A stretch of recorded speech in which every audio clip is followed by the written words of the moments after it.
निश्चित तो होनी है, बुढ़ापा आना है, मरना है। तो ये जीवन, ये तन, ये शरीर केवल भोगों की लालसा के लिए ना बढ़े, ये भगवान के चरणों की तरफ भी थोड़ा सा बढ़े। इसी से इस शरीर का कल्याण है। मन भगवान में लगे। पूतना को भगवान ने इसलिए नहीं देखा क्योंकि उसने तन को सजाया, मन को नहीं सजाया। और जिस दिन आपका तन बढ़िया हो जाएगा, भगवान उसी दिन मिलेंगे, कल नहीं, उसी दिन। अच्छा, आप लोगों का मन साफ है कि नहीं? हाँ या ना? जिनका है हाथ उठाओ। अच्छा, एक बार अच्छे से उठाओ। हाँ, साफ है हमारा मन। जिनका है वो हाथ उठाओ। आप सबका मन, आप लोगों का नहीं है मन साफ? उठाओ हाथ। देखो, इसलिए हम आपको प्रणाम करते हैं क्योंकि आप सबका मन बहुत साफ है। और ये दास अनिरुद्ध का मन तो बहुत गंदा है। हमारा मन बहुत गंदा है और हम रोज कथा सुना सुना के अपने मन को ही तो साफ कर रहे हैं। बेटा साफ हो जा, साफ हो जा, साफ हो जा।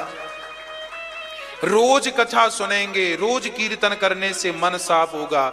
हम आप लोगों को इसलिए प्रणाम करते हैं क्योंकि आपका देखो मन बिल्कुल साफ हो चुका है।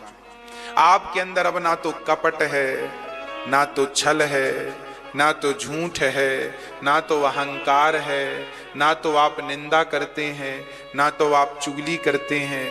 आपको इसीलिए हम प्रणाम करते हैं। पर हमारे भीतर तो अभी बहुत सारे दोष हैं। देख लो, हम तो आपसे भी अभी बहुत पीछे चल रहे। आप लोग तो हमसे बहुत आगे हैं। आप लोगों ने अभी बताया ना, हमारा मन बिल्कुल साफ हो चुका है, हीरे की तरह चमक रहा है। हमारा तो अभी गंदे नाले में ही डूबा है, गंदगी से भरा पड़ा है। इसलिए हम आप लोगों की चरण धूली माथे पे लगाते हैं ताकि शायद हमारा भी आपकी कृपा से मन साफ हो जाए, है ना? हमारा मन बड़ा गंदा है। हमारे अंदर अभी कपट है, छल है, झूठ है, अहंकार है, बहुत सारी बुराइयां। हम क्या क्या गिनाएं? हमने तो सारी बुराइयों में पीएचडी कर रखी है। एक एक बुराई पर पीएचडी है। सच कहें तो चलता फिरता बुराइयों का घर यही है।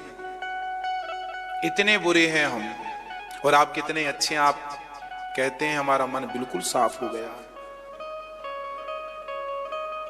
है ना?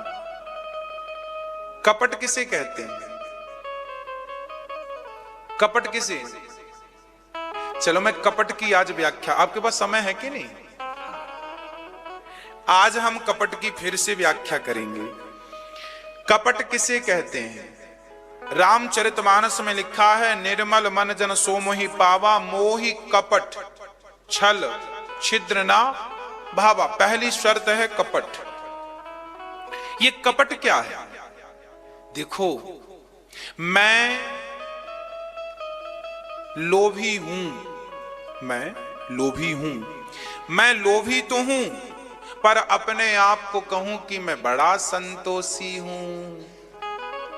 मैं हूं एक्चुअली लोभी अंदर से, पर मैं समाज के सामने अपने आप को बड़ा संतोषी बताऊं। इसको क्या कहेंगे आप? क्या कहेंगे? इसी का नाम है कपट। मैं हूं बड़ा कामी, मेरी रोम रोम में वासनाएं भरी पड़ी है, पर मैं अपने आप को कहूं, हां मैंने तो काम को जीत लिया। मैं तो सबको मां के रूप में देखता हूं, बहन और बेटी के रूप में देखता हूं। मैं बातें तो ऐसी करूं और भीतर मेरे काम भरा है। तो फिर आप मुझे क्या कहेंगे? मुझे कहेंगे आप कपटी। इसी का नाम क्या है? कपटी। मेरी मां, मैं आपको नहीं कह सकता, पर मैं अपने आप को कहता हूं कि मैं कपटी हूं। क्यों? क्योंकि अभी मेरा मन साफ नहीं हुआ। जब हो जाएगा तब फिर मैं आपसे कहूंगा कि हां अब मन मेरा साफ हो गया। मेरा मन साफ नहीं है और मैं कह दूं कि मन साफ है, इसी का नाम कपट है। मेरा मन साफ नहीं है और मैं कह दूं सबसे, सारे नगर में डिंडोरा पीटूं, भाई साहब मैं बहुत बड़ा संत आदमी हूं, साधु हूं, मैंने सारी बुराइयों को जीत लिया। इसका नाम क्या है? कपट।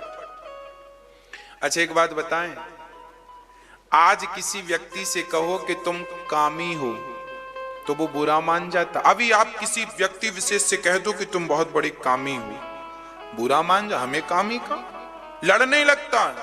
जबकि रियल यह है कि वो सचमुच कामी है। बताओ कौन नहीं है कामी? किसे काम वासना ने परेशान नहीं किया? कौन नहीं है क्रोधी? किसे क्रोध ने परेशान नहीं किया? कौन नहीं है लोभी? किसे लोभ ने? क्या हम लोभी नहीं हैं? क्या आप लोभी नहीं हैं?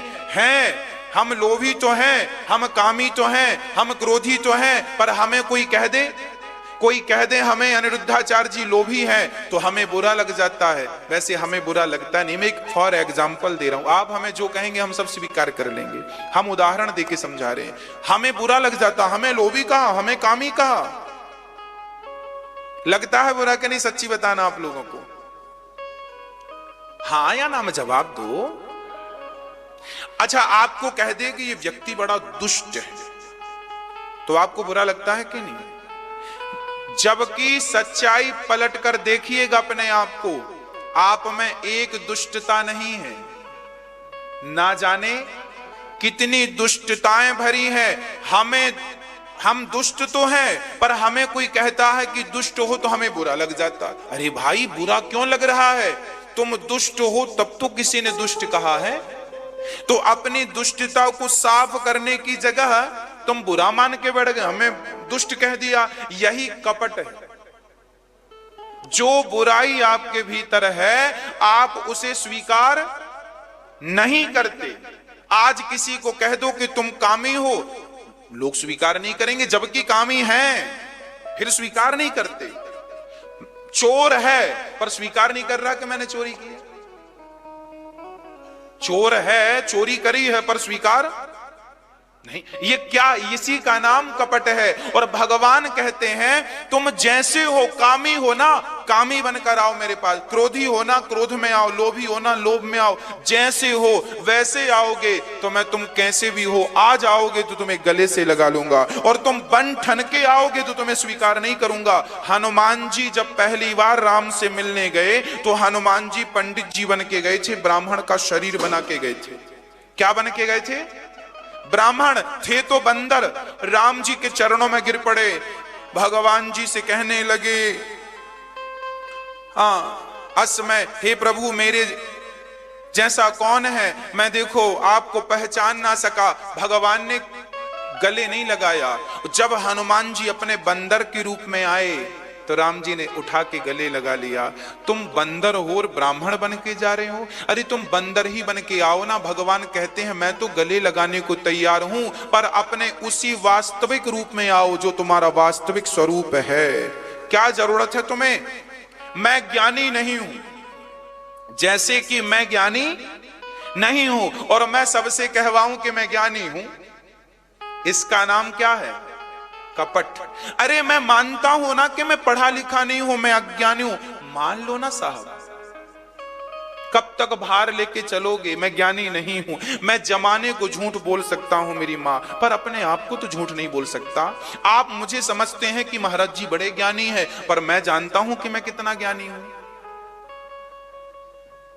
आप मुझे कहते हैं आप बड़े भगत हैं, मैं जानता हूं। देखो दुनिया की बातें जाने ना जाने, पर व्यक्ति खुद अपने आप से कभी असत्य तो नहीं कह सकता ना। आप हमसे झूठ कह सकते हैं, अपने आप से तो असत्य नहीं कह सकते ना। आपको तो पता है कि आप कितने गहरे पानी में हैं, मुझे पता है कि मैं कितने गहरे पानी में हूं। मेरे अंदर कितना अच्छाई कितनी बुराई मुझे पता है ना। इसलिए मैं जैसा हूं, गंदा हूं तो गंदा जाऊं। भगवान के बिहारी जी मैं ऐसा ही हूं, क्या करूं? मैं कामी हूं सो हूं, लोभी हूं सो हूं, अहंकारी हूं सो हूं, क्या करूं? अब कहां छिपाते फिरूं इन बुराइयों को? इसलिए कहते हैं स्वीकार करो और सुधार करो। दो चीजें। अपनी बुराइयों को पहले तो, तुम्हें कोई दुष्ट कह दे तो कभी बुरा ना मानना, हृदय से उसका धन्यवाद देना कि उसने तुम्हें ठीक ठीक पहचान लिया। और तुम दुष्ट हो तो अपनी दुष्टता ठीक करो, अपने को साफ करने में समय लगाओ। दूसरों पर तुम क्या उंगली, हमें दुष्ट कहा, हमें नहीं जानता कौन है, इससे क्या होगा? ये तो छिपाना हो गया ना। अपनी कमियों को ये क्या हो गया, ढकना हो गया। और जो ढकता है ना, वो तो देखो घाव ढकने से थोड़ी ठीक होगा, प्रॉपर इलाज करने से ठीक होगा। ढकने से क्या, आप देखेंगे नहीं, हमारे यहाँ घाव है हमने कपड़े से छिपा लिया, आप देखें ना, कब तक नहीं देखेंगे, कब तक आपसे छिपेगा। इसलिए जो है रियल, जैसे हो वैसे ही बिहारी जी के पास जाओ, बिहारी जी मैं कामी हूं, आया है तेरे दर पे ये कामी पुरुष, कहो अपने गुरु जी से, भगवान से, किसी से तुम स्वीकार करो ना करो, भगवान से तो स्वीकार कर लो, प्रभु मैं ऐसा हूं। फिर देखना भगवान तुम्हें गले लगाते हैं कि नहीं, स्वीकार करते हैं कि नहीं। अब तुम हो बिल्कुल दुष्ट पर बने हो बड़े सज्जन, यही कपट है और यही भगवान को बिल्कुल भी पसंद। मोही कपट छल छिद्र ना भावा। मेरा मन तो बड़ा गंदा है, आप लोगों का मन साफ हो गया है, अच्छा है ना, अच्छा है। हमें बड़ी 3, 4, 5, 6, 7 लोगों की आई है, मैं आपको नहीं आई, नहीं आई। अरे राम राम राम राम, आपकी समझ में नहीं आई, मैं आपकी समझ में आ गई तो समझा दो अपने बाजू वाली को, इन्हें नहीं समझ में आई, ये आराम फरमा रही थी ऐसे, कैसे समझ में आएगी। समझाइए, जो ना समझे उसे आप समझाइए। जैसे हो वैसे रहो, कपट ना हो। एक बड़े संत हुए हैं पीपा जी महाराज, कभी नाम सुना हो, पीपा जी बहुत बड़े राजा थे, बड़ा दान पुण्य करते थे, इतने धर्मात्मा थे कि उनके द्वार से, उनके राज्य से कोई भूखा नहीं जाता था। केवल भूखा नहीं, बड़ी दान दक्षिणाएं भी देते थे, सब संतुष्ट करके भेजते थे। जिसको भी, ब्राह्मण हो, क्षत्रिय हो, वैश्य, कुत्ता बिल्ली भी पेट भर भर के उनके घर खाते, आनंद से, कोई दुखी नहीं था। उनको, पीपा जी महाराज को रामानंदाचार्य जी के बारे में सुनने, रामानंदाचार्य जी उस समय बहुत बड़े विद्वान थे, उच्च कोटि के भक्त थे, स्वयं भगवान राम ही इस कलयुग में रामानंदाचार्य बन के प्रकट हुए। तो भगवान रामानंदाचार्य जी के पास पीपा जी गए, पीपा जी ने अपना सारा राज्य दान, अब उनको लगा बाबा जी के पास जा रहे हैं, गुरु जी के चेला बन के भजन करेंगे, भगवान को पाएंगे, राजकाज में कुछ नहीं रखा, ये सब व्यर्थ की चीजें हैं। तो पीपा जी इतने बड़े त्यागी महापुरुष थे, उन्होंने पल भर में सारा राज्य दान कर दिया, गरीबों में बांट दिया, ले जाओ, सब उड़ा दिया सब। और खाली आए, खाली होके आए, और रामानंदाचार्य जी घास की कुटिया में थे तो बाहर से आवाज लगाई, गुरु जी आपका दास पीपा आया है। तो रामानंदाचार्य जी ने अंदर से आवाज लगाई, पीपा आया है तो कुएं में गिर जाओ। रामानंदाचार्य जी ने कहा जाओ कुएं में गिर जाओ। तो पीपा जी ने सुना कि मेरे गुरु की आज्ञा है, तुरंत दौड़कर कुएं की तरफ, सामने कुआं था, बड़ी तेज दौड़े और सीधे कुएं में कूदने वाले थे कि रामानंदाचार्य जी के शिष्यों ने पकड़ लिया, वापस लाए। रामानंदाचार्य जी ने बाहर निकलकर पीपा जी को हृदय से लगा लिया, वाह आपने अपना राज्य दान कर दिया है, ये मैंने सुना था, रामानंदाचार्य जी ने कहा, पर मुझे ये लगा रामानंदाचार्य जी जैसे संत ने ये क्यों कहा कुएं में कूद जा, इसलिए कहा कि परीक्षा लेना चाहते थे कि कहीं तुमने संसार का तो त्याग कर दिया है, कहीं शरीर से मोह तो नहीं है। याद रखना, भगवान की प्राप्ति में शरीर का मोह भी बाधा है। शरीर का मोह क्या है? शरीर का मोह क्या है? बाधा। तो रामानंदाचार्य जी ने कहा कुएं में कूद जाओ, और वो तुरंत कुएं में कूदने चल पड़े। इसका तात्पर्य यह हुआ कि उनका शरीर से भी मोह नहीं था। अब रामानंदाचार्य जी ने योग समझकर हृदय से लगा लिया। पहले की गुरुजन शिष्यों की ऐसी परीक्षा लेते थे, और जो बिल्कुल निर्मोही थे, शरीर का कोई मोह नहीं, परिवार का कोई मोह नहीं, ऐसे पीपा जी को भगवान श्री रामानंदाचार्य जी ने कहा, पीपा तुम जाओ, गुरु की आज्ञा है, जाओ और अपने राज्य का आनंद लो। तुम्हारे द्वारा इतने लोग भोजन कर रहे थे, यही तुम्हारा धर्म है, जाओ। मंत्र दिया, शिक्षा दी और जाके लगा दिया काज में। रामानंदाचार्य जी ने उन्हें धन देकर भेजा, जाओ फिर से राज्य स्थापित करो। इतना धन दिया कि फिर राज्य स्थापित हो, और जाओ दीन दुखियों की सेवा करना, यही तुम्हारा धर्म है। उनकी पत्नी का नाम था, उनकी जो पत्नी थी वो, उनकी पीपा जी की बहुत सारी पत्नियां थीं। अंत में उन पीपा जी का मन लगा नहीं, चल पड़े भजन करने के लिए। तो पीपा जी का मन द्वारिकाधीश जी से कुछ ज्यादा ही था। तो पीपा जी जब जाने लगे, अब फिर से दूसरी बार उन्होंने सबका त्याग किया, तो पत्नियों से पूछा गया कि कौन कौन मेरे संग चलेंगी। तो उनकी बहुत सारी पत्नियों में एक पत्नी ने कहा कि मैं, सबसे छोटी वाली ने कहा मैं चलूंगी। तो दूसरे पत्नियों ने तो हामी नहीं भरी, क्योंकि उन्हें लगा बड़ा कष्ट उठाना पड़ेगा, और ये पीपा जी तो जंगल में बैठ जाते हैं, कुछ खाएं ना खाएं, ये तो संत आदमी है। पत्नियों को लगा हमें तो ये जीवन पसंद नहीं है, पर उनकी छोटी पत्नी बोली चलो।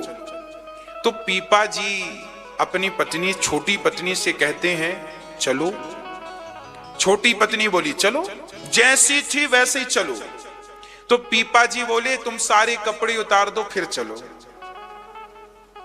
तो पीपा जी की पत्नी ने सारे कपड़े उतारना जैसा ही शुरू किया, पीपा जी ने हाथ पकड़ लिया, बस हमने तो केवल इसलिए कहा है कहीं तुम हमारे संग चलोगी और कहीं तुम्हारा शरीर में मोह रहा तो फिर चलने का भी कोई अर्थ नहीं। जब भगवान की प्राप्ति के लिए चलो तो केवल मन में भगवान हो, ना शरीर का ध्यान हो ना संसार का। यदि किसी का ध्यान रहा तो फिर भगवान में ध्यान लगेगा कैसे? भगवान का ध्यान तो वही करेगा ना जो बिल्कुल खाली है। तो पीपा जी ने पत्नी की परीक्षा ले ली कि ये तो बिल्कुल तैयार है, ये तो शरीर का मोह करती नहीं, चल पड़े। द्वारिका पहुंची तो द्वारिका में आपने दर्शन किया हो, एक भेंट द्वारिका समुद्र के भीतर नाव से जाना पड़ता है। तो नाव में बैठे और नाव में जब चले तो जो केवट था उसने नाव चलाते चलाते, पीपा जी और पीपा जी की पत्नी दो ही नाव में थी और वो केवट था। तो क्या हुआ कि नाव जब बीच समुद्र में पहुंची तो नाविक ने बताया, वो गाइड भी था, उसने बताया कि यहां द्वारिका है नीचे समुद्र के। जैसे ही उन्होंने सुना पीपा जी और उनकी पत्नी ने, वैसे ही तुरंत दोनों जन द्वारिका जाने के लिए, उनको लगा यहां द्वारिका है तो आगे क्यों, दोनों पानी में कूद गए। और जब पानी में कूदे तो ये भक्तमाल में लिखा है कि स्वयं भगवान श्री कृष्ण पीपा जी और उनकी पत्नी का स्वागत करने के लिए आए, सम्मान के साथ पीपा जी को लेकर गए और भगवान ने हृदय से लगाकर पीपा जी, ये वही महापुरुष हैं जिन्होंने अपने नेत्रों से ठाकुर जी का दर्शन किया था। अब आप बताओ, क्या पीपा जी के अंदर कोई तो फिर हमारे अंदर कपट होगा तो भगवान कैसे मिलेंगे? इसलिए भगवान को पाने की एक शर्त है कि तुम्हें निष्कपट होना है। क्या कैसे होना है? निष्कपट। ना काहू से दोस्ती ना काहू से बैर, कबीरा खड़ा बाजार में सबकी चाहे खैर। ना दोस्ती भली ना बुराई भली, सब में भगवान है, इस भाव से समाज की सेवा करो, यही भगवत प्राप्ति का साधन है। भगवान ने माता पूतना का दूध पिया। मन को साफ कर लो, दर्पण को साफ कर लोगे अपने आप चित्र नजर आने लगेगा। मन साफ होगा, भगवान अपने आप प्रकट हो जाएंगे। पूतना का दूध पिया, जहर था जहर पिया, पूतना के प्राण पीने लगे। पूतना चिल्लाई, बालक छोड़ दो। भगवान बोले, मौसी जी हम जल्दी से पकड़ते नहीं, और पकड़ते हैं तो फिर कभी छोड़ते नहीं। भगवान छोड़ते नहीं। एक बार भगवान किसी को पकड़ लें तो फिर भगवान छोड़, इसलिए भगवान पकड़ते भी उन्हीं को हैं जिनके अंदर कपट नहीं। हाँ मैया जी, पूतना का जब प्राण निकले तो पूतना का शरीर बड़ा था। नंद बाबा कर चुका के लौटे। वसुदेव जी ने कहा जल्दी जाओ। कंस के कहने से वसुदेव जी नंद बाबा आए, टुकड़े टुकड़े करके चिताओं पे रखा और पूतना के शरीर में आग लगा दी। पूतना का शरीर जला तो भगवान ने पूतना को वह गति दी, खुशबू निकली उसके शरीर से। भगवान ने वह गति दी पूतना को जो गति माँ कौशल्या को, माँ यशोदा को मिलने वाली थी। मारने वाली को ये गति देते हैं, तो आप जैसे भक्तों को भगवान कौन सी गति देंगे भगवान जाने। एक बार अजामिल ने भगवान का नाम लिया था तो उसकी सदगति हो गई। आप कथा सुन रहे हैं तो भगवान आपकी तो सदगति करेंगे, ये मेरा विश्वास। आपका कल्याण निश्चित होगा, ये मेरा पूर्ण विश्वास है। इसलिए भगवान और लोगों से हाथ जोड़ जोड़ करके कहा करो भैया आप भी कथा सुनो, आप भी कीर्तन किया करो घर पे, ताकि इस बहाने आपका भी कल्याण हो। भगवान का नाम ही इस जगत में हमें पाप बंधन से बचा सकता है, नहीं हम में तो कोई योग्यता है नहीं। आज हम कलयुगी प्राणी हैं, हम तो ना भजन करना जानते हैं ना पूजन करना जानते हैं। हम लोग तपस्वी तो नहीं हैं, तपस्वी भी नहीं है। आज शुद्धता पवित्रता का भी ख्याल नहीं है, इसलिए हम तो मौसम असमय अधम सखा सुनु मोह पर रघुवीर, कीन्ही कृपा सुमरी गुण भरे बिलोचन नीर।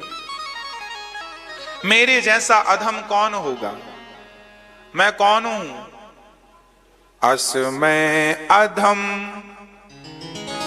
सखा सुनो, मेरे जैसा अधम कौन होगा? मैं कैसा हूं मेरी मां? अधम। मौसम कुटिल कौन खल कामी। ये गोस्वामी तुलसीदास जी का परिचय है। तुलसीदास जी से पूछा गया आप कौन हैं? तुलसीदास जी कहते हैं मैं अधम हूं, मैं कुटिल हूं, मैं खल हूं, मैं कामी हूं। जबकि ये चारों लक्षण तुलसीदास जी में थे नहीं, फिर भी वो अपने आप को क्या कह रहे हैं? मैं अधम से भी अधम हूं। इसलिए अपने आप को सूरदास जी कह रहे हैं मैं कौन हूं। सूरदास जी से पूछा गया आप कौन हैं? सूरदास जी भी कहते हैं मैं कामी हूं, क्रोधी हूं, लोभी हूं, लालची हूं, अधम हूं। क्या क्या ना कहा, कितनी गालियां अपने आप को दी। हम लोग गालियां दूसरों को देते हैं और हमारे ऋषि मुनि अपने आप को गालियां देते हैं। मन क्यों संसार में उलझा पड़ा है? मन को डांटते हैं, मन को गाली देते हैं। मन कब तू भगवान में लगेगा, कब भगवान की शरण में जाएगा, यही उलझा रहेगा क्या? देखो तुलसीदास जी ने क्या कहा, रे मन तू सत्संग कर। रे शब्द से संबोधित किया। रे लोग कहते ना रे मत बोलो हमें। रे गाली, एक प्रकार की गाली है ना। रे क्या है? गाली। रे लोग कहते हैं रे और बे मत बोलो। तुलसीदास जी अपने मन को रे कहते हैं। रे मन तू सत्संग कर। मन को डांट रहे हैं, मन कहां भटक रहा, चल सत्संग कर। रे मन तू सत्संग कर, छोड़ जगत की रीत। ए मन, ये जगत की रीत उलझन में क्यों पड़ा, चल भजन कर। और अंत समय पछताएगा जब आयु जाएगी बीत। अब पछताए होत क्या जब चिड़िया चुग गई खेत। अरे भजन कब करोगे? हाँ तो भगवान तो दयालु हैं। अहो वकीयम स्तन काल कूटम जिघांसया पाययदप्य साध्वी लेभे गतिम धात्र्युचितां ततोन्यम कम्बा दयालुं शरणं ब्रजेम। भगवान पूतना पर कृपा करते हैं, भगवान ने पूतना का उद्धार किया है, हम पर भी कृपा कभी ना कभी। बस अपने आप को क्या कहते रहना कि मैं कौन हूं, मैं कौन हूं, हाँ मैं अधम हूं, मैं कौन हूं, हे नाथ मैं इस अधम पर आप कृपा करो। हे नाथ मैं दीन हूं, मुझ दीन पर दया करो, तब तो आप दीन दयाल कहलाओगे। मैं पतित हूं, मुझे पावन करो, तब तो आप पतित पावन कहलाओगे। हे नाथ मैं वत्स हूं, आप वत्सला हैं, इसलिए तो आपको भक्त वत्सल कहते हैं। वत्स मीन्स बछड़ा और वत्सला मीन्स गाय माता। जैसे बछड़ा जब जन्म लेता है तो वो मलमूत्र में भीगा होता है, गाय चाट चाट कर उसे निर्मल करती है, उसी तरह नाथ हम भी वासनाओं के मलमूत्र में, काम क्रोध लोभ मोह के मलमूत्र में भीगे हैं। वो तो आप ही शुद्ध करेंगे तो शुद्ध होंगे नहीं, हम में कोई योग्यता नहीं है कि हम अपने आप को साफ कर सकें। इसलिए हम जैसे पतितों पर आपने कृपा की, तब तो आप पतित पावन बने। हे नाथ हम अधम पर भी, हम पर भी कृपा करो प्रभु, हम अधमों पर भी कृपा करो। एक अंतिम संस्कार, लोग कहते हैं ना अंतिम संस्कार में जा रहे हैं, बस वही संस्कार सबको याद है, बाकी सब किसी से पूछो बाकी के नाम बताओ, बाकी एक का नाम याद नहीं है, बस अंतिम संस्कार। इसलिए सबका अंत हो रहा है, इसलिए संस्कारों का अंत हो गया, क्योंकि आपने संस्कारों पर ध्यान नहीं दिया। आप लोगों ने अपने बच्चों को पढ़ा लिखा करके बड़ा योग्य बनाया, टैलेंटेड किया, पर उसका टैलेंट, उसके टैलेंट का उपयोग क्या है? आज मुझे एक बात बताओ, आज जितने भी पढ़े लिखे लोग हैं, आप ये बताओ कि इनकी पढ़ाई का उपयोग क्या है? आज एक पढ़ा लिखा डॉक्टर एक गरीब आदमी का निःशुल्क इलाज करे तब तो हम जाने कि इसकी पढ़ाई सफल हो गई। पर आज जितना पढ़ा लिखा है वो सामने वाला मरीज मर क्यों ना जाए पर फ्री में किसी को नहीं देखता, तो क्या पढ़ाई का ये अर्थ है? बोलो, इसे आप विद्वान कहेंगे? अरे डॉक्टर होना बहुत अच्छी बात है, हम भगवान समझते हैं कि डॉक्टर भगवान होते हैं, पर डॉक्टरों का धर्म यह है कि यदि 50 मरीजों को पैसे से देखते हो तो 5 गरीब मरीजों को निःशुल्क देखो, यही तुम्हारा धर्म है। आपकी विद्या का प्रयोग क्या है, उपयोग क्या, मुझे ये बताओ। आज बड़े बड़े एडवोकेट पढ़ लिख कर बड़े एडवोकेट बने हैं, पूछो इन लोगों से कि तुमने एक गरीब को क्या न्याय दिलाया है, वो भी फ्री में? 1000 लोगों से फीस लेकर न्याय दिलाया है, अरे 5 लोगों को, जरूरतमंदों को फ्री में न्याय दिला देते। यदि 5 लोगों को तुमने फ्री में न्याय दिलाया है तब तुम्हारा एडवोकेट बनना सार्थक हुआ। पर क्या समाज में ये चीजें देखने को, जो लोग सेवा कर रहे हैं, आज बहुत एडवोकेट ऐसे भी हैं जो सेवा करते हैं, निःशुल्क भी कार्य, ऐसों को तो हम प्रणाम करते हैं, पर हमारे भारत का हर एडवोकेट इस विचार का हो, हर डॉक्टर इस विचार का हो, आप भी डॉक्टर बनाओ, अपने बच्चों को एडवोकेट बनाओ, जज बनाओ। जज बनाओ तो जज तो बिल्कुल भगवान है। ये जरूर सिखाओ बेटा, गलत व्यक्ति के साथ अन्याय ना हो।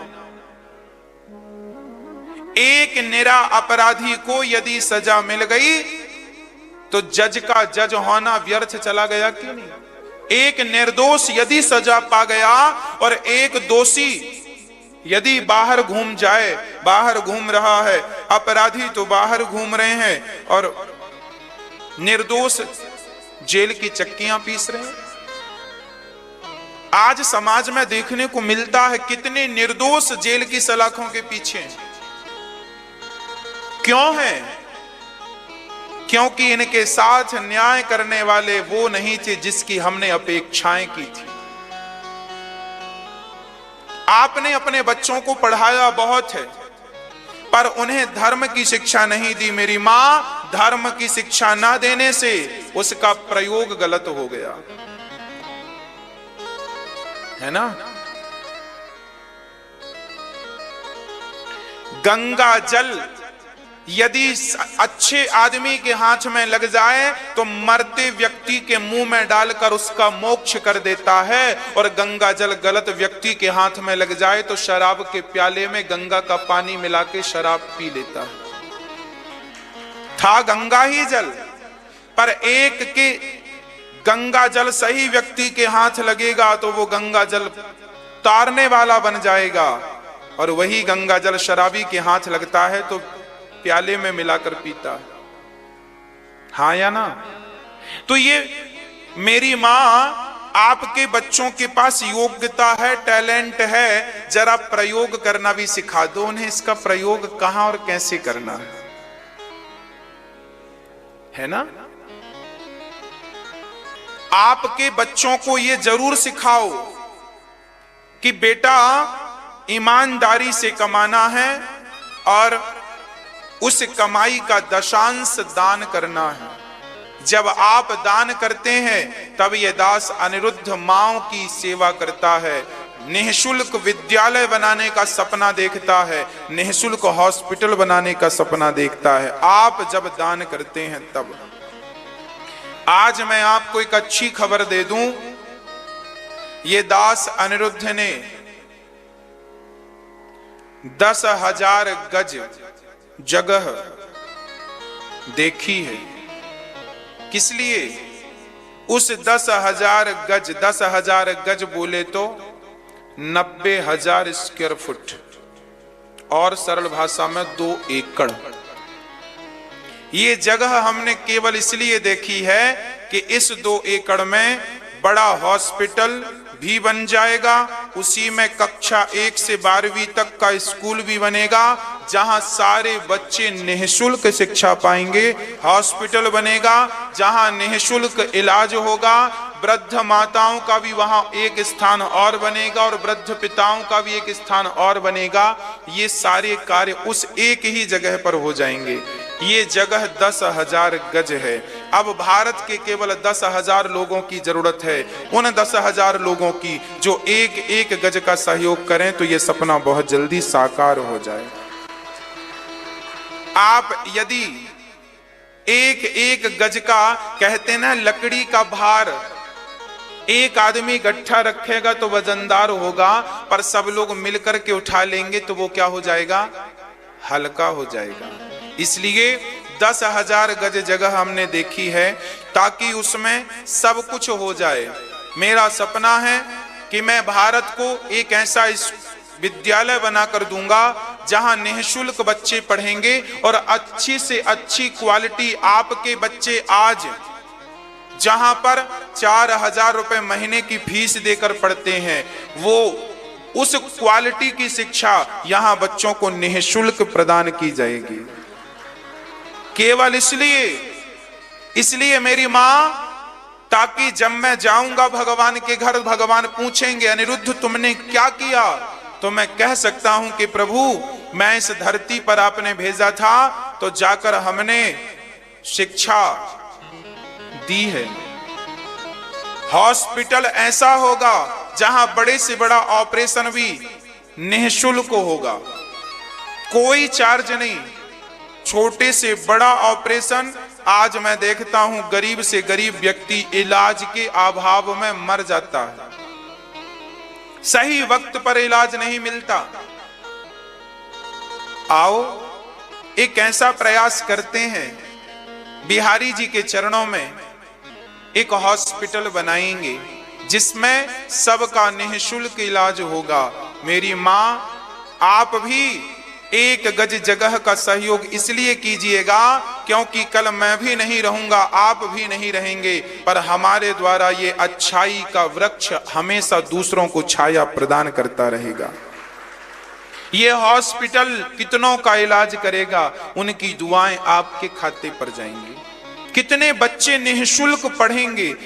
हम भारत में, हमारा सपना तो बहुत बड़ा है, पर जितनी चादर हो उतना ही पांव पसारने का विचार भी मैं लेकर चलता हूं।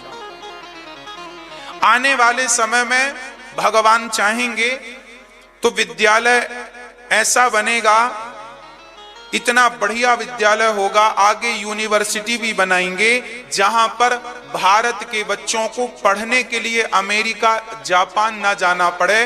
अच्छी से अच्छी वो क्वालिटी की पढ़ाई हम भारत के बच्चों को भारत में ही दें, ताकि शिक्षा के लिए उन्हें दूसरों के मुंह ना देखने पड़े, दूसरों के घर ना जाना पड़े। हमारे बच्चों को भारत में ही अच्छी क्वालिटी की शिक्षा मिले। इसके लिए हमें अभी से काम करना होगा। आपके बच्चों को ना जाना पड़े। आजकल आपके बच्चे जाते हैं, हमारे भारत का पढ़ा लिखा बालक अमेरिका जाता है और अमेरिका के लिए काम करता है। आपको पता है आज नासा सबसे बड़ा अनुसंधान का केंद्र है। वैज्ञानिकों की सबसे बड़ी टीम, पूरी दुनिया में सबसे बड़ी वैज्ञानिकों की टीम नासा में बैठती है, नासा में रिसर्च करती है। और आप सुनकर ताज्जुब करेंगे कि नासा के वैज्ञानिकों में आधे वैज्ञानिक साइंटिस्ट भारतीय हैं। कहां से हैं? लगभग आधे साइंटिस्ट कहां से हैं? भारत से हैं। अरे भारत के वैज्ञानिक अमेरिका के लिए सैटेलाइट बना रहे हैं। विचार करो कि जब भारत के वैज्ञानिक भारत के लिए काम करेंगे तो हम भारत वाले कितने समृद्धवान बनेंगे। दिमाग हमारा है पर काम अमेरिका के लिए हो रहा। क्यों हो रहा है भाई? भारत के वैज्ञानिकों को वो भारत में प्लेटफॉर्म नहीं मिल पा रहा है जिस प्लेटफॉर्म की उन्हें चाहत है। वो प्लेटफॉर्म कौन देगा? आओ हम प्रयास करें, हम करें। छोटे मुंह बड़ी बातें कह रहा हूं, पर कोशिश करने से नुकसान क्या है? गिलहरी पत्थर तो नहीं रख सकती थी, पर बालू के कण तो रखे ना। चलो, मैं जितना सोच रहा हूं भगवान करे पूरा हो। मैं सोच रहा हूं कि आज जितना नाम नासा का है, नासा पूरी दुनिया को सैटेलाइट देता है, मैं चाहता हूं कि मेरा भारत नासा से बढ़िया बने। सारी दुनिया को हम बांटे ना, हम क्यों किसी से लें? इस सोच पर काम करना पड़ेगा और आपके बच्चों को इस सोच के लिए ऐसा माइंड सेट करना पड़ेगा कि उन्हें ऐसा बनना, इतना योग्य बनना है। आजकल लोगों ने दिमाग सेट कर रखा, हमारा पेट भर जाए, 20-25 हजार की नौकरी मिल जाए, बस आदमी यही सेट है। बस इससे आगे सोच ही नहीं है तो करेगा क्या? पहली बात तो हमारे हिंदुस्तान के युवाओं की सोच बदलनी है, फौलादी सोच करनी है। तुम सब कुछ कर सकते हो, चांद पर जा सकते हो, मंगल पर जा सकते हो, तो क्यों? आज हमारे भारत में भी काम हो रहा है, ऐसा नहीं है कि नहीं हो रहा है, पर अभी सरकार कर रही है। आओ हम लोग मिलके हम क्या करें? हम तो केवल बच्चों को पढ़ाएं, एक विद्यालय बनाएं, एक यूनिवर्सिटी बनाएं और ऐसे ऐसे बच्चों को तैयार करें जो भारत के लिए काम करके भारत का नाम रोशन करें। हम तो ये चाहते हैं, ताकि राफेल विमान खरीदे ना जाएं, ताकि राफेल विमान भारत में बने, राफेल का आविष्कार भारत में हो, ताकि बुलेट प्रूफ जैकेट खरीदी ना जाएं, ताकि बुलेट प्रूफ जैकेट का आविष्कार भारत में। ये कब संभव है? जब हमारे भारत की शिक्षा पद्धति मजबूत होगी तब। आज हमारे भारत की शिक्षा पद्धति मजबूत नहीं है। पढ़ने के यदि मजबूत होती तो विदेश के लोग पढ़ने भारत आते। भारत के लोग पढ़ने विदेश क्यों जा रहे हैं? क्यों जा रहे हैं? इसलिए तो जा रहे हैं क्योंकि कुछ कमी है। आइए हम किसी पर आरोप ना लगाएं, वो कमियां हम स्वयं दूर करें। अब हम किस पर कहें कि तुम करो? खुद करो ना। अगर निर्भर बनोगे दूसरों पर गिड़गिड़ाओगे, मान भी सम्मान भी सब कुछ गवाओगे। इसलिए खड़े हो शान से तनकर, यही शोभा मनुष्य तन की, स्वयं सींचो हर एक डाली, खुशी जीवन के मधुबन की। दूसरों पर क्या हम आक्षेप लगाएं, आरोप लगना किसी पर नहीं, हम खुद करें। एक विद्यालय, अभी तो मैं केवल विद्यालय की तैयारी कर रहा हूं, आपका प्यार आशीर्वाद बिहारी जी की कृपा रही तो पहले कक्षा 1 से 12वीं तक निःशुल्क विद्यालय चलाएंगे। हमें लगेगा कि अब हमारे ये बच्चे बहुत कुछ देश के लिए कर सकते हैं तो यूनिवर्सिटी बनाएंगे। एक कदम के बाद दूसरा कदम। आज हमारे पास मैया जी आई, वो पेशे से डॉक्टर हैं। उन्होंने कहा कि जब आपका हॉस्पिटल बन जाएगा तो हम निःशुल्क चिकित्सा यहाँ देंगे, हम स्वयं यहाँ आएंगे, संभालेंगे इस कार्य को। तो ऐसे लोग जुड़ने लग गए हैं। आप भी इस कार्य से जुड़िए ताकि हम भारत के लिए कुछ कर सकें। ये हमारे वतन की सेवा है, भारत माता की सेवा है। अपने लिए तो सब जोड़ते हैं, आओ हम भारत के लिए सोचते हैं, भारत के लिए जोड़ते हैं। विद्यालय होगा, हॉस्पिटल होगा, वृद्ध माताओं की सेवा। माँ बाप के पास भी तो पैसे नहीं थे कि लॉकडाउन में सरकार ने कोई काम दे रखा था सबको, कहां से पैसे आएंगे माँ बाप के पास? देखो, जबकि चाहिए ये था, उदारता ये होनी थी कि भारत के सभी स्कूल निःशुल्क हो जाते 1 साल के लिए। स्कूल वाले बोलते अरे जीवन भर तो कमाया है, देश पर विपत्ति पड़ी तो आओ हम सब बच्चों की फीस माफ कर दे। ये उदारता होनी चाहिए थी, पर नहीं हुई, नहीं हुई ये उदारता। अरे देश पर विपत्ति पड़ेगी तो मैं अपने आप को भी बेच दूंगा कि चलो मेरे बेचने से पैसे मिल जाएंगे तो देश के काम आ जाएंगे। भगवान करे देश पर ऐसी विपत्ति कभी ना पड़े कोरोना जैसी, पर ये मुसीबत पड़ी तो बताओ समाज के साथ कौन खड़ा था? क्या स्कूल वाले खड़े हो गए? फीस पूरी मांग रहे हैं, आधा भी नहीं कर रहे हैं और कह रहे हैं फीस नहीं दोगे तो बच्चे की अंक सूची मार्कशीट नहीं देंगे, टीसी नहीं देंगे, धमकियां मिल रही हैं।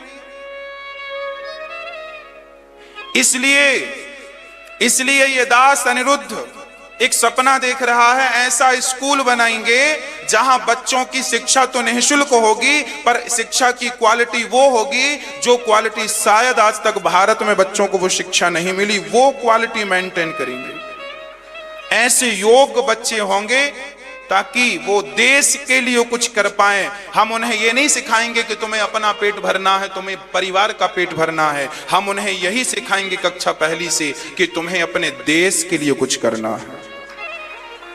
अब देख लो कि आपको देश के लिए क्या करना। मिट्टी के लिए तुम मिट्टी के ऋणी हो, इस भारत माता के ऋणी हो। आओ इस भारत माता का ऋण चुकाते हैं। कैसे चुकेगा? पूछो आज के पढ़े लिखे बच्चों से, कैसे ऋण चुकाएंगे? ये पिक्चर सिनेमा देख के ऋण चुकाएंगे क्या? आजकल की युवा पीढ़ी पिक्चर देखती है और पिक्चर में भी अश्लीलता दिखाई जाती है और लोग देखते हैं। पिक्चर में बच्चों को क्या सिखाया गया? पिक्चर से बच्चे गाना गाते हैं, मुन्नी बदनाम हुई। ये कहां से सीखा बच्चों ने? पिक्चर से सीखा। जीना अगर जरूरी है तो पीना बहुत जरूरी है, ये कहां से सीखा बच्चों ने? पिक्चर से सीखा। मुझे पीने का शौक नहीं, पीता हूं गम भुलाने को, ये कहां से सीखा? पिक्चर से सीखा। भारत की पिक्चरों ने, भारत के उन हीरो हीरोइनों ने तुम्हारे बच्चों को ये संस्कार दिए हैं कि गली मोहल्ले से निकलते हैं तो गाना गाते हैं, मुन्नी बदनाम हुई, कजरा रे तेरे मोटे मोटे नैना। गली मोहल्ले से निकलते हैं तो गाना गाते हैं, ताकते रहते तुझको सांझ सवेरे। ये देन किसकी है? उन हीरो हीरोइनों की है ना जिनको तुमने आज सुपर डुपर स्टार बना रखा है, सुपरस्टार। पूछो इनसे कि इन्होंने कितने हॉस्पिटल बनवाए।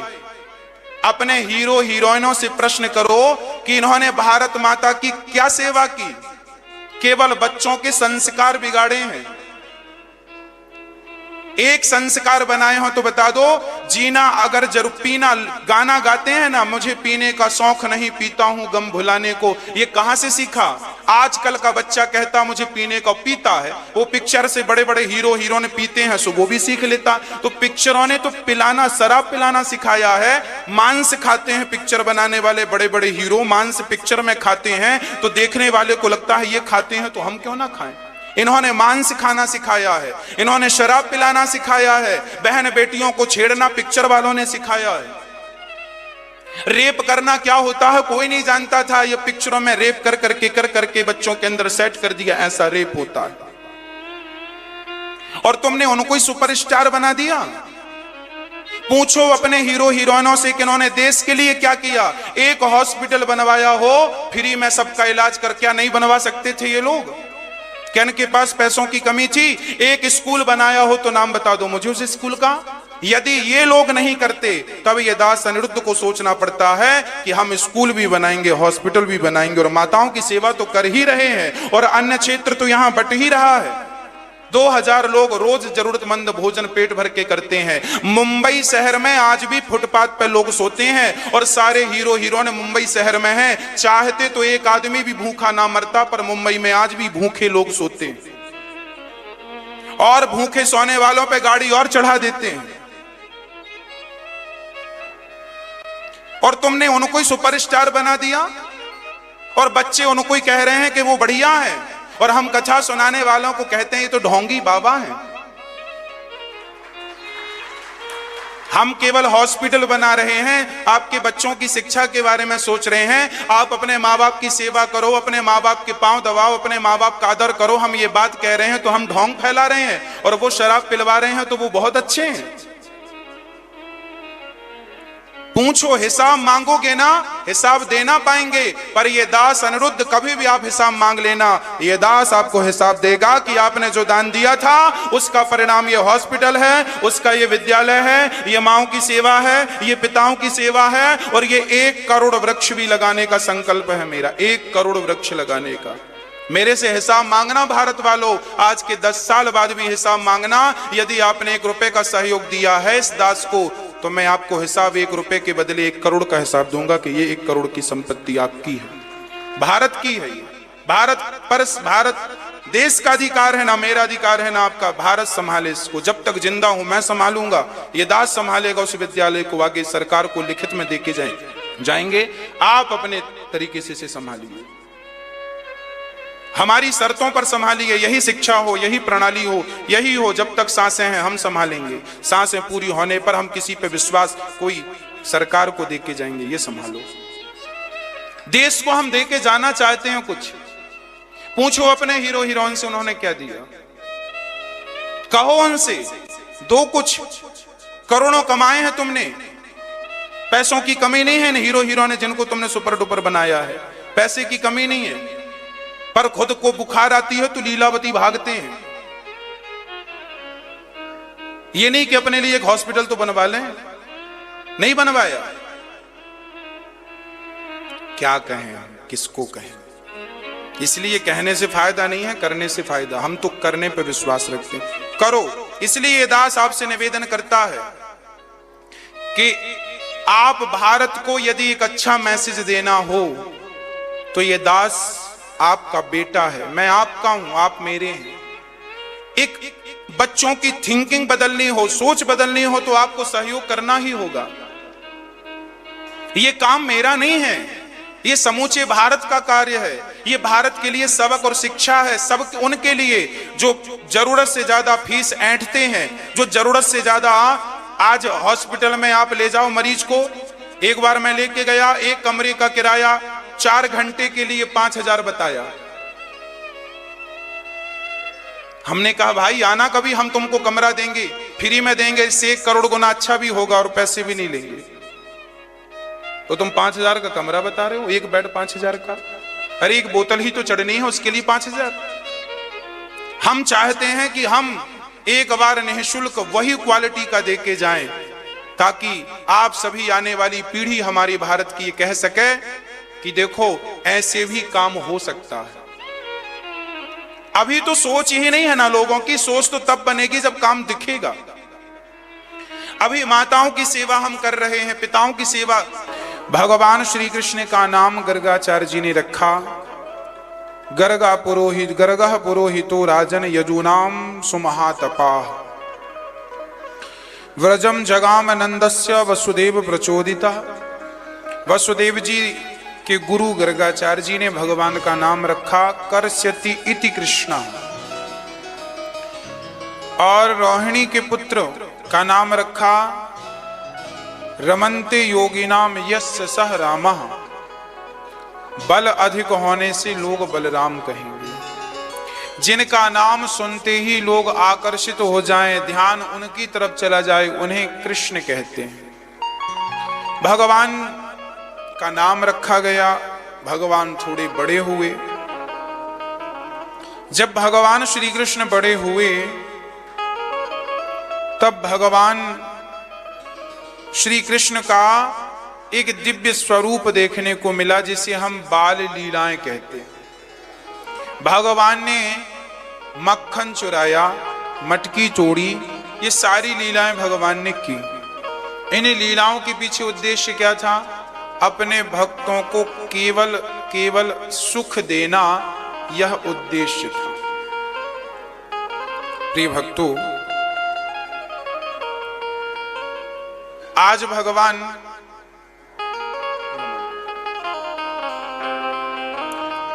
आज गोपियां शिकायत करने चली गईं। वत्सान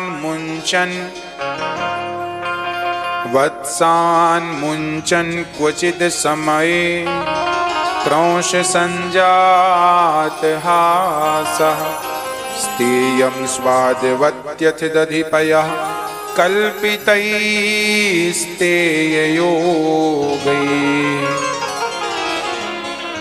सारी गोपियां शिकायत कर रही हैं, मैया जी आज तेरे लाला तिरुलाला बिगड़ गए हो। मैया बोली, काहे गए हो? बोले, हमारे बछड़ों को खूंटे से खोल देता, सारा दूध पी जाते हैं गाय का और हम खाली रह जाते हैं। सच्चाई यह थी कि हम सब बछड़े हैं जो संसार के खूंटे से बंधे हैं। यदि हमें संसार के खूंटे से कोई खोल सकता है तो केवल भगवान खोल सकते हैं। इसलिए भगवान से प्रार्थना करो और भगवान की तरफ टुकुर टुकुर देखो कि नाथ, हमें संसार के बंधनों से कोई खोलेगा तो आप, इसलिए हमें खोल दीजिए। बछड़ों को खोलने का यही तात्पर्य है। गोपियां बोलती हैं, हमारी मटकियां तोड़ देती हैं। मटकियां तोड़ने का तात्पर्य यह है, भगवान जीव मात्र का अहंकार तोड़ देते। मक्खन चुरा कर खा लेते हैं, मतलब संत हृदय नवनीत समाना। मक्खन को उपमा दी है मन से। हमारा मन कैसा हो? हमारा मन कैसा हो? मक्खन की तरह। जैसे मक्खन निर्मल होता है, और केवल निर्मल नहीं, कोमल भी होता। मक्खन निर्मल भी है, कोमल भी है। उसी प्रकार जिस दिन हमारा मन मक्खन की तरह निर्मल और दया से कोमल हो जाएगा, उसी दिन भगवान हमारे हृदय की चोरी कर लेंगे। इसलिए भगवान का नाम है मनमोहन। जो मन को भी अपनी ओर मोहित कर ले, उसे मन मोहन कहते हैं। हाँ, तो भगवान ऐसे हैं। तो आप अपना मक्खन तैयार करो, भगवान मन रूपी मक्खन को चुराने को तैयार है। अब हमारा मन मक्खन ही नहीं बनता। गोपियां शिकायत। अच्छा, एक सुंदर सा वर्णन है। नंद बाबा का दरवाजा था ना, जिसे हम देहरी कहते हैं। आज के जमाने में ना, जब घर बनता है तो देहरी बिल्कुल प्लेन होती है ना। पर पहले के जमाने में ऐसी देहरियां नहीं हो। देहरी थोड़ी ऊंची होती थी, 4-5 इंच ऊंची होती थी। देखी कि नहीं पुरानी देहरियां आप लोगों ने? पहले के दरवाजे ऐसे नहीं होते थे जैसे आज के। लकड़ी की चौखट हुआ करती थी, तो वो उठी रहती थी। तो भगवान श्री तो नंद बाबा के यहाँ बड़ा दरवाजा था, तो उनकी देहरी भी जो थी वो बड़ी थी। आज भगवान घुटनों के बल जब चलने लगे तो भगवान घुटनों के बल, बलराम जी तो बड़े थे तो तुरंत देहरी पार कर गए, और आज भगवान जब घुटनों के बल देहरी पार करने लगे तो भगवान देहरी से लटक गए, पकड़े हैं और लटके हैं। हाँ, नारद जी हंसे, वाह, जगत का परमात्मा जिसका नाम लेने से लोग भवसागर को पार कर लेते हैं, आज वो नंद बाबा की देहरी पर अटक गया है। देखो ये परमात्मा की ऐसी लीलाएं हैं, ऐसी सामान्य लीलाएं भगवान करते हैं कि मुह्यंत यत् सूर्यः, बड़े बड़े यत् सूरी भी मोहित हो जाते हैं। ऐसी लीलाएं कौन करता है? आज